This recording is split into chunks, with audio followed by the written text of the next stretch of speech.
참된 하나님과 함께 그 삶을 이루어 갈 수 있도록 주께서 우리와 함께하여 주옵소서. 이 밤에 우리가 참된 하나님을 우리가 만나기를 원합니다.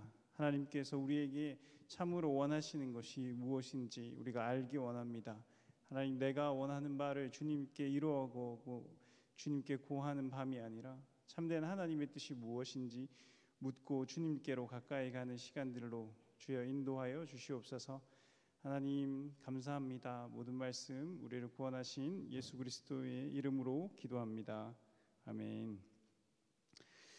네, 하나님께서 오늘 우리에게 주시는 말씀 신명기 31장 30절부터 32장 12절까지 말씀입니다. 신명기 31장 30절 말씀 32장 12절까지 읽도록 하겠습니다. 한 절씩 교독하시고 마지막 절은 합독하도록 하겠습니다. 그리고 모세가 이스라엘 총회 이 노래의 말씀을 끝까지 읽어 들리니라. 하늘이여 귀를 기울이라. 내가 말하리라. 땅은 내 입의 말을 들을지어다. 내 교훈은 비처럼 내리고 내 말은 이슬처럼 맺히나니 연한 풀 위에 가는 비 같고 채소 위에 단비 같도다. 내가 여호와의 이름을 전파하리니 너희는 우리 하나님께 위엄을 돌릴지어다. 그는 반석이시니 그가 하신 일이 완전하고 그의 모든 길이 정의롭고 진실하고 거짓이 없으신 하나님이시니 공의로우시고 바르시도다. 그들이 여호와를 향하여 악을 행하니 하나님의 자녀가 아니요 흠이 있고 비뚤어진 세대로다. 어리석고 지혜 없는 백성아, 여호와께 이같이 보답하느냐? 그는 내 아버지시오 너를 지으신 이가 아니시냐? 그가 너를 만드시고 너를 세우셨도다. 옛날을 기억하라. 역대의 연대를 생각하라. 내 아버지에게 물으라. 그가 내게 설명할 것이요 내 어른들에게 물으라. 그들이 내게 말하리로다. 지극히 높으신 자가 자기 민족들에게 기업을 주실 때에 인종을 나누실 때에 이스라엘 자손의 수효대로 백성들의 경계를 정하셨도다. 여호와의 분깃은 자기 백성이라. 야곱은 그가 택하신 기업이로다. 여호와께서 그를 항무지에서 짐승이 부르짖는 광야에서 만나시고 호위하시며 보호하시며 자기의 눈동자같이 지키셨도다. 마치 독수리가 자기의 보금자리를 어지럽게 하며 자기의 새끼 위에 너풀거리며 그의 날개를 펴서 새끼를 받으며 그의 날개 위에 그것을 엎는 것 같이. 함께 읽습니다. 여호와께서 홀로 그를 인도하셨고 그와 함께한 다른 신이 없었도다. 아멘. 네, 여러분 노래하시는 것 좋아하시나요? 네, 저 노래하는 걸 되게 좋아했습니다. 그래서 고등학생 때 거의 매일같이 노래방에 들렀던 것 같습니다. 그리고 대학 가서 하고 싶었던 일은 밴드 동아리에 들고 싶었고 대학가요제에 한번 나가봤으면 하는 게 저의 소원이기도 했습니다. 저뿐만 아니라 우리나라의 많은 사람들 음악을 진짜 좋아하죠.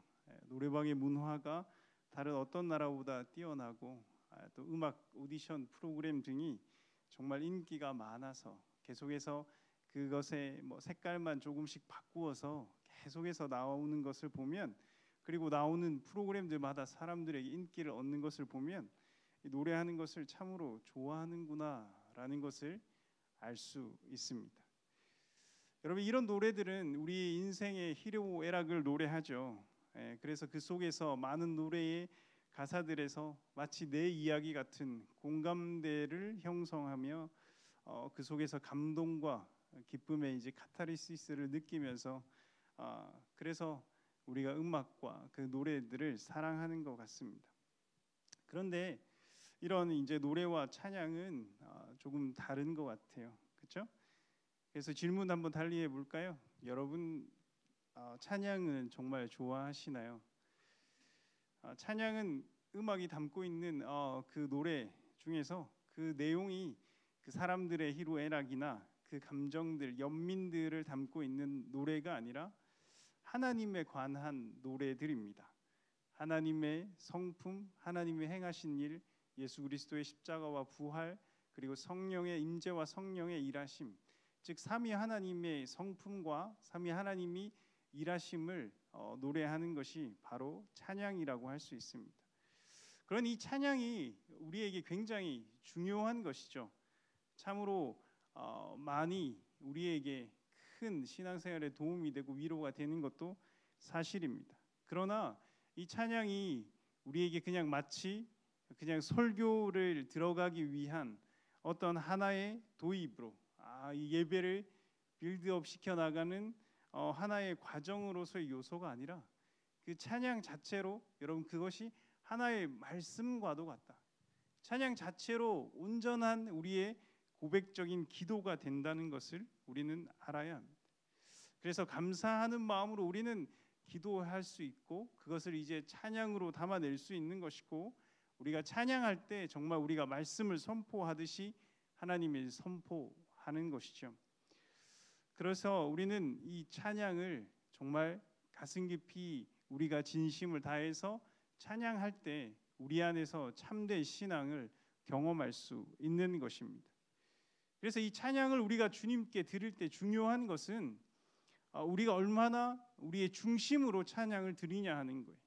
우리가 오늘 찬양을 드렸을 때 얼마나 우리의 그 마음가짐이나 태도가 전심으로 하나님을 향해 있었냐라고 묻는 것입니다. 여러분 그래서 우리는 정말 가사 하나하나를 묵상하면서 자기 고백적으로 찬양해야 하는 것이죠. 그런데 여러분 우리는 이것이 너무나 많이 반복되면서 습관적으로 또는 그냥 매너리즘에 빠져서 기계적으로 영혼 없이 그냥 따라하는 것이 많이 있습니다. 여러분 이것이 정말 우리에게 있어서는 안 되는 비극이 될 것입니다. 여러분 우리가 찬양의 고백이 우리의 삶의 고백이 되어야 하는 것이고 정말 우리의 입술의 고백이 아니라 우리의 가슴까지 내려온 우리의 진정한 마음의 고백이 되어야 하는 것이죠. 제가 좋아하는 찬양 중에 찬양의 열기 끝나면이라는 찬양이 있습니다. 그 찬양이 매트 레드만이라는 영국의 이제 찬양 인도자가 지은 곡입니다. 그분을 이제 영상이나 이런 데서 보시면 박종화 목사님하고 굉장히 많이 닮은 것을 볼 수 있어요. 오늘 이제 도망가셨는데 여기 앞에 계셨는데 어떻게 알았죠? 외모나 이런 것들이 풍기는 인상이 굉장히 단단하고 그리고 이렇게 진짜 중심이 이렇게 하나님을 딱 향해 있다라는 그런 것들이 느껴지는 그런 영국 찬양 인도자인데요.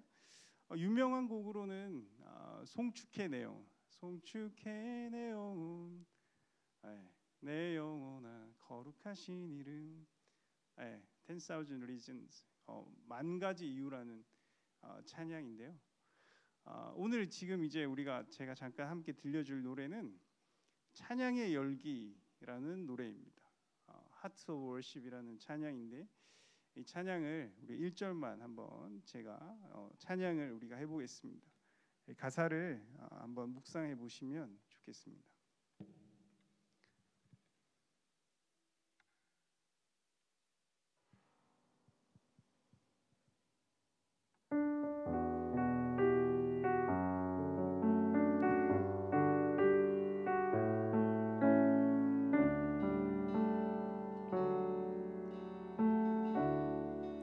찬양의 열기 모두 끝나며 주 앞에 나와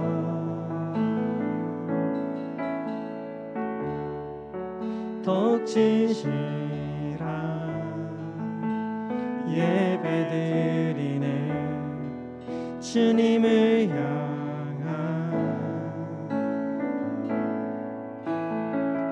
노래 이상의 노래 내 맘 깊은 곳에 주께서 원하신 것 화려한 음악보다 끝없는 열정보다 중심을 원하시죠. 주님께 드릴 마음의 예배 주님을 위한 주님을 향한 노래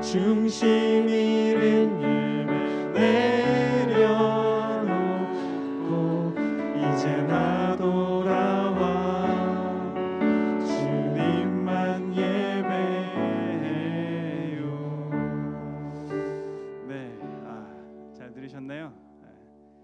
제가 찬양을 정말 조금만 더 잘했으면 아마 진짜 가수가 되어서 여러분이 저를 못 만났을 수도 있는데 이것이 또한 하나님의 은혜라고 생각이 됩니다. 이 찬양 인도자가 자신의 팀을 이끌고 계속해서 찬양을 하다가 어느 날 예배의 순간에 이 자기가 뭘 하고 있는지 몰랐다는 거예요. 내가 진짜 너무나 습관적으로 앞에 나와서 찬양을 하고 인도하는 어떤 그러한 것들을 통해서 참 이게 내가 하나님을 찬양하고 있는 것인가 아니면 내가 뭘 하고 있는 것인가라는 순간이 들었다라고 합니다.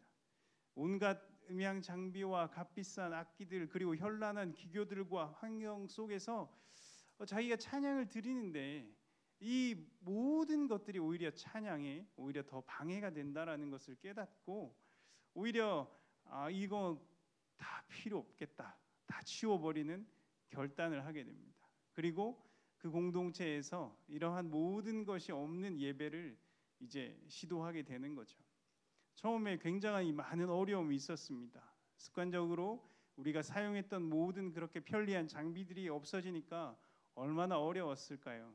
그런데 그렇게 예배를 드리던 중에 이 공동체에서 예배의 본질이 회복되는 그 감격을 경험했다고 합니다. 그리고 이 한 시즌이 지난 이후에 이때의 그 예배, 그때의 본질지 살아있는 그 예배를 묵상하면서 이 예배 인도자가 이 곡을 작곡했다고 하는 것이죠. 여러분 찬양을 드릴 때 여러분 어떠한 마음으로 여러분 찬양을 드리고 있습니까? 여러분 기계적으로 우리가 찬양을 무의미하게 드리고 있지 않습니까? 여러분 정말 우리가 진심으로 그 찬양을 고백하고 있습니까? 찬양이 정말 내가 기도와 같이 나의 고백이 되고 있습니까? 찬양이 정말 선포하듯이 하나님의 성품과 하나님의 일하심을 내가 마음껏 선포하고 있습니까?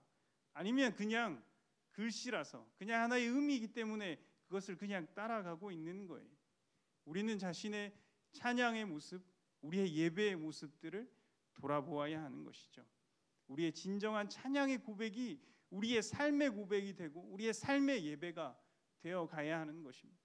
우리의 입술의 고백에서 더 나아가서 더 깊은 곳에서 정말 참된 우리의 마음의 고백으로 우러나오는 찬양이 되어야 하는 것이죠.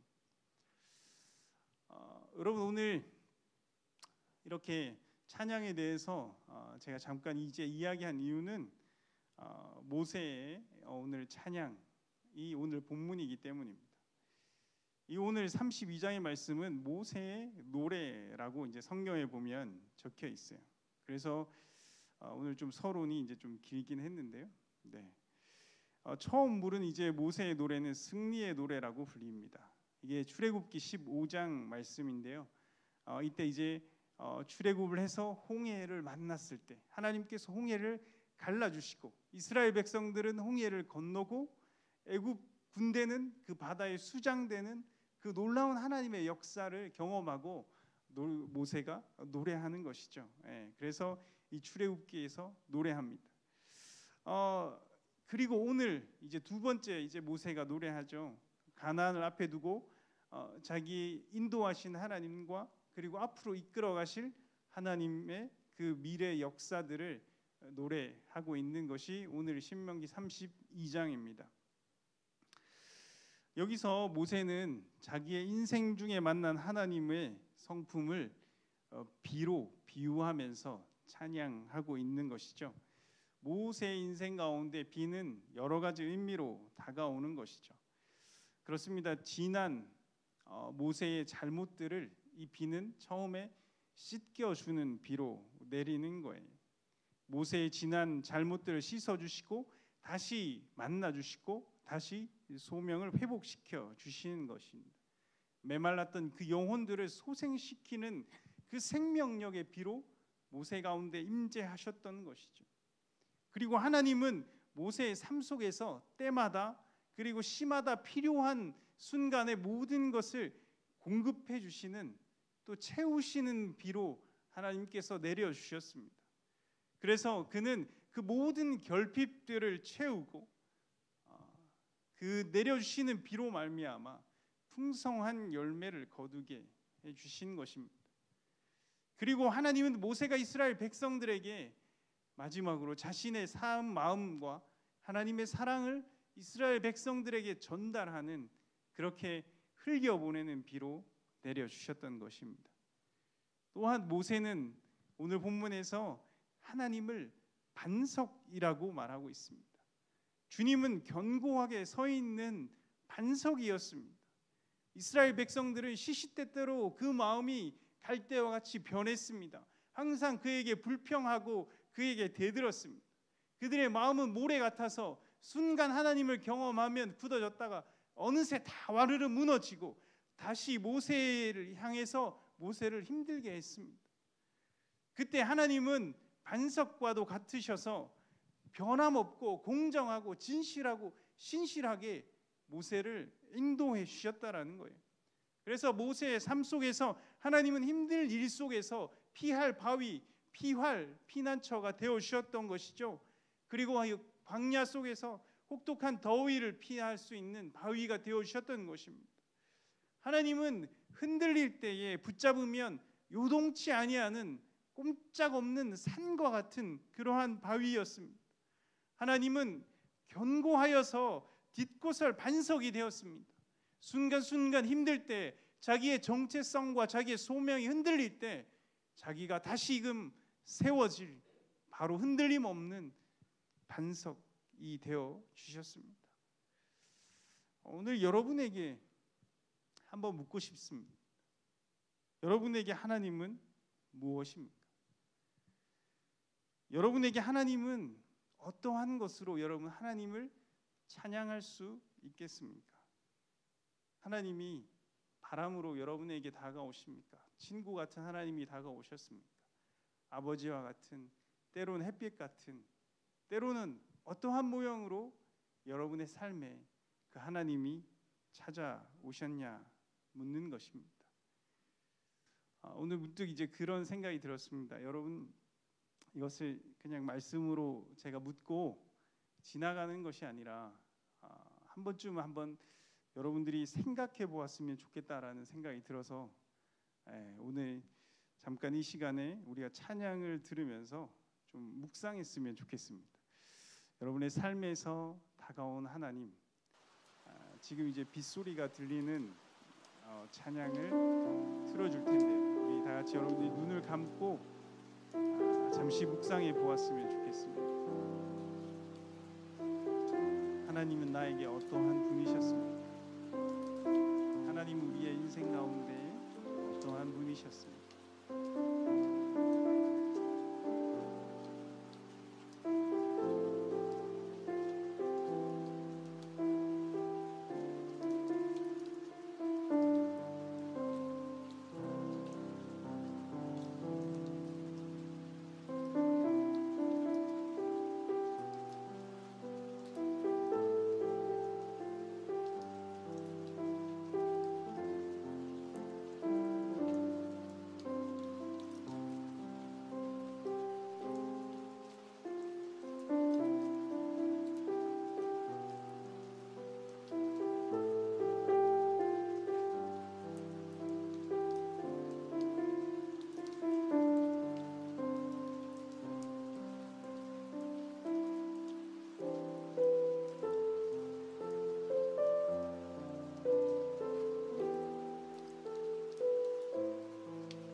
여러분 하나님은 어떠한 하나님이십니까? 네. 제가 질문해도 괜찮으세요? 네. 네, 마이크까지 들으시고 역시. 네. 네, 말씀하셔도 괜찮습니다. 네, 그래요. 좋으신 하나님, 네, 좋습니다. 요즘 저에게 하나님은 빛과 같으셨어요. 생각하면 너무나 따뜻하고 너무나 포근하고 힘들 때 언제나 그 품에 안길 수 있는 하나님이셨어요. 제가 참으로 어둡고 답답하고 그렇게 어떻게 할지 모르면 항상 이제 제 길을 인도해 주시는 빛으로 저에게 오셨었습니다. 그리고 이제 제가 무언가 되게 하는 것들을 되게 두려워하고 그렇게 어려워하고 있을 때 그 두려움을 내쫓아 주시는 빛으로 저에게 오셨던 것이죠. 가끔은 제가 주님을 그 빛을 또 다른 곳으로 비추기를 또 원하시는 것 같았어요. 그렇게 주님은 우리에게 이렇게 비로 반석으로 빛으로 좋으신 하나님으로 친구로 그렇게 오십니다. 아마도 이런 하나님이 없으면 우리는 아마 살아갈 수 없었을 거예요.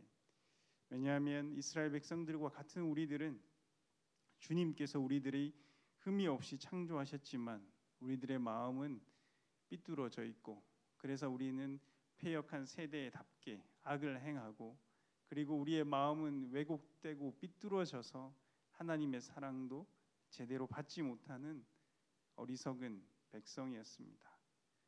우리는 그렇게 해서 우리는 멸망하고 죽을 수밖에 없었지만 주님께서 끝까지 우리들을 붙잡아 주시고 회복시켜 주시는 그 놀라운 사랑으로 우리에게 채워주셨기 때문에 변함없는 반석으로 우리에게 오셨기 때문에 우리는 살 수 있었던 것이죠. 진실로 여러분들의 삶에서 정말로 비와 같은 하나님, 이 반석과도 같은 하나님, 정말로 빛과 같은 그 하나님을 여러분들이 만나고 그 하나님 때문에 내가 살았다라고 하나님의 새롭게 살아있는 그 체험적인 나의 하나님을 여러분들이 경험하시기 원합니다. 그리고 여러분들이 항상 여러분의 삶에서 새 노래로 하나님을 찬양하는 거예요. 예전에 있었던 다른 사람의 고백만을 내가 따라하는 것이 아니라 참된 내 삶 속에 역사하셨던 그 하나님을 내가 간증할 수 있고 하나님을 노래할 수 있고 이야기할 수 있는 그 신앙의 그 하나님을 여러분 모두가 만났으면 좋겠습니다. 여러분 마지막으로 드리고 싶은 것은 여러분 정말 여러분들이 진실로 여러분들이 성장하기를 원하시냐라고 하는 질문입니다. 여러분들이 정말 신앙으로 참된 신앙으로 자라가기를 원하시냐라고 하는 것입니다. 내가 원하는 하나님 말고 하나님이 원하시는 나로 정말 자라가기 원하시냐라고 하는 것이죠. 이것이 우리에게 오늘 정말 깊은 곳에서 우리 스스로 질문해 보아야 합니다. 오늘 11절 말씀을 우리가 함께 읽어보겠습니다. 마치 독수리가 자기의 보금자리를 어지럽게 하며 자기 새끼 위에 너풀거리며 그의 날개를 펴서 새끼를 받으며 그의 날개 위에 그것을 엎는 것 같이. 처음에 이 말씀이 이게 잘 들어오지 않았어요. 어떠한 말씀이지? 왜 이렇게 말씀이 좀 복잡하지? 어렵지? 라는 생각이 들었어요. 왜냐하면 이 어지럽게 한다라는 이 단어가 안 맞는 거예요. 다른 이렇게 구절의 맥락과 비교했을 때 왜 어지럽게 하지? 이상하네? 라고 마음이 들었던 것이죠. 근데 이게 의미를 알고 나니까 참 큰 은혜가 되더라고요. 어미 독수리가 둥지에서 이제 아기 독수리들을 키우다가 그 아이들을 이제 날개해서 스스로 사냥하게 하는 법을 배우게 만드는 방법이 바로 그거였습니다. 어릴 때 둥지를 높은 곳에 두고 자기가 먹이를 물어와서 둥지 어린 아이들에게 자녀들에게 막 먹이를 주었죠. 그 자녀들이 점점 성장합니다. 이제 둥지에서 키울 수 없어요. 이제 내보내서 스스로 날개짓을 하고 스스로 사냥하게끔 만들어야 합니다. 그것의 방법 중에 하나가 어미 독수리가 그 둥지를 흔드는 거였습니다. 둥지를 흔들지 않으면 이 아기 독수리들은 자신들의 그 안에서의 삶이 편안하고 좋아서 날 생각을 안 한다는 거예요. 따뜻하고 먹을 것 항상 주고 그렇게 그 안에 엄마 품 안에 있는 것이 좋고 편하니까 계속 그 둥지 안에 산다는 거죠. 사람도 그렇죠. 스스로 여러분 우리가 성장하기 위해서 여러분 안정을 포기하려는 사람은 참으로 드물 것입니다. 그리고 모험을 선택하는 사람은 굉장히 어려울 것입니다. 그러나 분명한 것은 우리는 그 안정일 때 우리가 하나님을 더 깊이 생각해야 되고 우리가 정말 어떻게 하면 우리가 성장할 수 있을지를 잘 고민해 보아야 한다는 거예요. 오늘 읽어보지 않았지만 15절 말씀에는 이런 말씀이 있습니다. 그런데 여수론이 기름짐에 발로 찼도다. 내가 살찌고 비대하고 윤택함에 자기를 지으신 하나님을 버리고 자기를 구원하신 반석을 업신여겼도다. 여러분 그래요. 따뜻한 그릇 안에 있는 따뜻한 물 안에 있는 개구리가 자기 점점 뜨거워지는 것을 느끼지 못하고 거기서 익어서 죽는 거죠. 의인이었던 자, 여기서 여수르는 히브리어로 의인 또는 정직한 자를 의미합니다. 의인이었던 자가 정직한 자가 점점 자기가 이제 어때요? 기름져지고 살찌고 윤택해지면서 하나님을 버렸다라는 거예요. 여기가 편하고 좋으니까 그냥 여기서 이제 풍요롭게 살다 보니 하나님을 잊어버린다라는 겁니다. 여러분 우리의 삶에서 이런 우리의 부유함이 하나님께 우리가 나가는 길을 막는다면 그 안락함은 오히려 저주가 될 것입니다. 여러분 우리가 모든 것을 이 관점에서 생각해 보아야 돼요. 우리가 맺고 있는 어떤 관계들이 나와 하나님 사이를 멀어지는 관계가 있다면 그 관계는 다시 한번 생각해 보아야 하는 것이죠. 나의 성공이, 나의 건강이, 나의 명예와 인기가 점점 그것들이 많아지면서 좋아지면서 나와 하나님과를 멀어지게 만든다면 그것이 우리 삶에 어떠한 소용이 있는가 우리는 고민해 보아야 한다는 것입니다. 독수리는 이 사실을 굉장히 잘 아는 동물이었습니다. 그래서 자기 자녀들이 둥지 안에서 주는 음식들만 먹다가는 언젠가 점점 몸이 무거워져서 그냥 그 둥지에서 떨어져 죽을 거라는 것을 알고 있었던 것이죠. 그래서 그 전에 이 아이들에게 나는 법을 가르쳐 주기 위해서 자기도 그것을 싫지만 그 둥지를 흔들어서 그 아이들이 비행하는 훈련을 하도록 만드는 거예요. 그래서 자녀들이 있는 둥지를 흔듭니다. 둥지를 흔듦과 동시에 자기는 둥지 아래에서 날개짓을 하면서 대기하고 있는 거예요. 왜 대기하고 있겠습니까? 그 아이들이 흔들리는 둥지를 떠나서 날아오르기 시작했을 때 이제 막 날개짓을 하면서 그들의 날개짓이 온전하지 못해서 떨어질 거예요. 그때 쏜살같이 날아가서 그 아이를 자기 등으로 업기 위해서 그 둥지 아래에서 흔들고 그 둥지 아래에서 대기하고 있는 겁니다. 아직까지 날개짓이 채 힘들지 않으니까, 아니 힘에 겨우니까, 아직 근육이 제대로 붙어있지 못했으니까 조금 날다가 떨어질 거예요. 그래서 그거 자녀를 자기 등에 받기 위해서 그 둥지 밑에서 대기하고 있는 것을 오늘 성경이 잘 묘사해 주고 있습니다. 여러분 정말 우리는 신앙의 성장을 원하신다고 하면 우리가 정말 우리의 삶을 흔드시는 것 그리고 우리가 안락함에서 벗어나서 영적인 성장을 이루기를 바라는 그 마음이 하나님의 마음이 담겨 있는 것을 우리는 알아가야 하는 것입니다. 여러분 이 신앙 성장의 제대로 된 최고의 어떤 모델 예수님이죠. 우리가 예수님께서 자라가기 예수님까지 우리가 자라가기 원한다. 우리가 늘 예수님을 닮아가기 원한다 말씀하잖아요. 예수님까지 성장한다는 것은 여러 가지가 있겠지만 무엇을 의미하겠습니까? 분명히 예수님께서 이 땅의 가치들을 초월해서 추구하시는 분이 하나님의 것을 추구하시는 분이십니다. 그러므로 우리가 주님의 제자가 된다는 것은 예수님께서 자라가기 원한다는 것은 우리에게 당연히 하나님께서 요구되는 것이 있다면 그것은 바로 이 땅의 세상으로부터의 초월일 것입니다. 그래서 우리들의 지금의 모습은 거기에 미치지 않을지라도 우리들의 궁극적인 마음의 목표는 거기에 있어야 되는 거예요.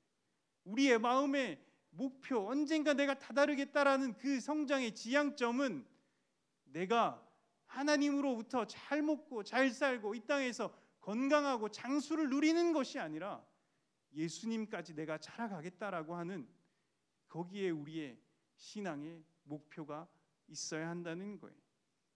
이것을 우리 성경에서 잘 보여주는 예가 바로 욥기입니다. 욥은 우리가 잘 알다시피 의인이었어요. 의로운 자였고 악에서 떠난 자다라고 성경이 평가하고 있습니다.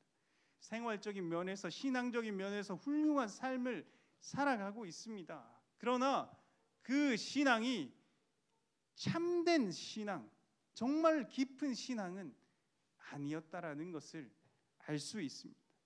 이것은 어떻게 알 수 있습니까? 욥기를 마칠 때 욥의 고백 속에 그 정답이 있습니다. 욥이 마지막에 이런 고백을 하죠. 42장 5절 6절입니다. 내가 주께 대하여 귀로 듣기만 하였사오나 이제는 눈으로 주를 배웠다. 그러므로 내가 스스로 거두어드리고 티끌과 제 가운데에서 회개한다. 이전에는 귀로 듣기만 했다. 하나님을 다른 사람들이 이야기하는 것으로 그리고 소문으로만 내가 들었다면 이제는 내가 눈앞에 하나님이 내가 눈앞에 있는 것을 선명하게 본다. 내가 그 하나님을 내가 이제 확실하게 알았다라고 고백을 합니다. 그래서 내가 이전에 내가 하나님을 제대로 알지도 못하면서 내가 하나님과 티끌과 제 가운데서 떠들어댔던 것을 이제 회개한다라는, 지금 자기 이전에 부족했던 신앙의 모습을 회개한다라고 말하고 있습니다. 여러분, 이 고백, 이 욥에 어떠한 일들이 있었습니까? 욥에게 여러분 어떠한 고난들이 있었습니까? 처음에 여러분 그 자기의 소유들이 다 무너져요. 여러분, 그리고 그 자녀들의 관계들이 다 무너지죠. 여러분, 그리고 그 다음에 건강이 무너져요. 그 다음에 욥은 친구들로부터 그런 괴롭힘을 당하면서 너가 죄를 지었기 때문에 그랬을 것이다 라는 프레임에 씌워져서 모든 명예까지 다 실추되고 정말 이 땅에 남는 것이 하나도 없게 됩니다. 욥은 처음에 그 상황이 자기 너무나 괴로웠어요. 그래서 하나님을 저주까지 하잖아요. 그래서 하나님을 원망하기도 해요. 그래서 막 힘든 소리들 자기 친구들과 막 이사회 토론하면서 하나님 그 답을 찾아가려고 노력하지만 답을 찾지 못하잖아요. 어느 친구의 말 속에도 답이 없어요. 자기도 정답을 몰라서 이 상황들을 이해하지 못해요. 근데 욥은 그 과정의 마지막 끝에서 하나님을 만나요. 하나님을 만나서 하나님과의 그 대화 속에서 하나님과의 질문의 그 몇 번의 그 질문 속에 진짜 하나님을 깨닫게 되는 거예요. 그리고 나서 욥은 오늘 그 고백을 드리는 거예요. 근데 욥이 그 고백을 드릴 때 욥의 상황은 바뀌지 않았어요. 욥의 상황은 여전히 아무것도 그에게 남아있지 않는 부재의 상태였어요. 똑같은 부재의 상태였지만 그가 모든 인간적인 고민과 시련 끝에 참된 하나님을 만났을 때 그는 완전히 다른 고백을 할 수 있었어요. 상황이 바뀐 것은 아닙니다. 그가 하나님을 만났기 때문에 참된 하나님을 고백할 수 있었던 것이죠. 여러분 하나님 이렇게 우리가 참된 정말 성장으로 우리가 이끄시기 원하시는 분이십니다. 근데 여러분, 여기서 우리 하나님 정말 오해하면 안 돼요. 제가 이 욥기의 말씀을 드려서 이 욥기의 말씀처럼 여러분에게 막 모든 그런 일들이 일어나서 그 과정 끝에 하나님을 만나시라 이런 것들이 아니에요. 문제 중요한 것은 초월이라는 거예요. 우리가 그것에서 정말 자유로워질 수 있느냐. 내가 나의 건강의 문제, 나의 소유의 문제, 나의 명예의 문제에 묶여 있지 않고 그것을 초월할 수 있는, 그것에서 완전히 해방되어서 자유로울 수 있느냐라는 그 질문을 우리에게 하는 것이죠. 어떤 부자 청년이 예수님을 쫓아옵니다. 자기는 모든 것을 잘했고 모든 신앙을 잘 지켰고 아주 훌륭하게 칭찬받는 신앙인이었어요. 그가 영생에 대해서 예수님을 묻자 그가 예수님이 이렇게 얘기하죠. 네 재산을 팔아서 다 팔아서 가난한 사람들에게 주고 나를 따르라 말씀하십니다. 근데 그 예수님의 말이 정말로 그 청년에게 전 재산을 다 팔기를 원하셨을까 하는 의문이 있는 거예요. 정말 그랬을 수도 있고 그러지 않을 수도 있다라는 거예요. 정말 중요한 것은 그 청년의 마음에 내가 예수님을 따라가고자 한다면 정말 그것을 다 포기할 용기와 각오와 결단이 있느냐라고 하는 것입니다. 하나님께서 우리에게 그 모든 것을 팔라고 요구하지 않으십니다. 그렇지만 언제든지 우리가 그것에 하나님께서 말씀하실 때 우리가 예라고 대답할 수 있느냐라고 하는 거예요. 우리가 그것에서 완전히 묶이지 않고 매이지 않고 우리가 하나님을 바라볼 수 있느냐라고 하는 것입니다. 욥기에서 사탄이 하나님을 대하여 욥 충동할 때 이렇게 이야기합니다. 욥이 까닭 없이 하나님을 섬기겠습니까? 욥이 까닭 없이 하나님을 사랑하겠느냐라고 묻는 거예요. 여러분, 우리가 까닭 없이 하나님을 여러분 사랑하는 여러분들이 되기 원해요. 여러분 정말 아무런 이유 없이 하나님이 하나님이시기 때문에 우리가 하나님을 경배하고 하나님을 사랑하는 우리가 되어야 하는 것입니다. 하나님이 이것을 주셨기 때문에, 이것을 우리에게 주셨기 때문에, 하나님이 주셨기 때문에 거봐, 사탄이 우리 얘기하잖아요. 거봐, 이거 주셨기 때문에 너희가 하나님 사랑하는 거 아니야? 거봐, 이거 주셨기 때문에 너희가 하나님 사랑하는 거 아니야? 너 이거 없어도 정말 하나님 사랑할래? 라고 우리에게 묻는 거잖아요. 여러분, 정말 우리가 자유할 수 있어야 됩니다. 하나님 안에서 여러분 거기서 주님께로 저 성장해 가야 되는 거예요. 지금 현실의 모습들, 우리 각자의 모습들 다 다양하게 하나님이 시작해 놓으셨어요. 그러나 여러분에게 지금 말씀드리는 것은 우리가 지금 당장 그러하자라는 것이 아니라 여러분 우리의 신앙의 목표, 우리가 보고 달려가야 할 지향점이 무엇인지 그것을 제가 말씀드리고 싶은 것입니다. 여러분, 우리의 신앙의 지향점은 예수님께 있는 거예요. 이 세상의 모든 것들을 초월한 그 하나님께만 우리의 신앙에 우리의 지향점이 있어야 하는 것입니다. 정말 그 주님만 바라보면서 우리가 주님께로 가까이 가기를 더욱 소망하고, 그래서 주님께로 가까이 가는 우리의 모든 성도님들이 되시기를 이 시간에 정말 소망합니다. 우리 함께 기도하겠습니다.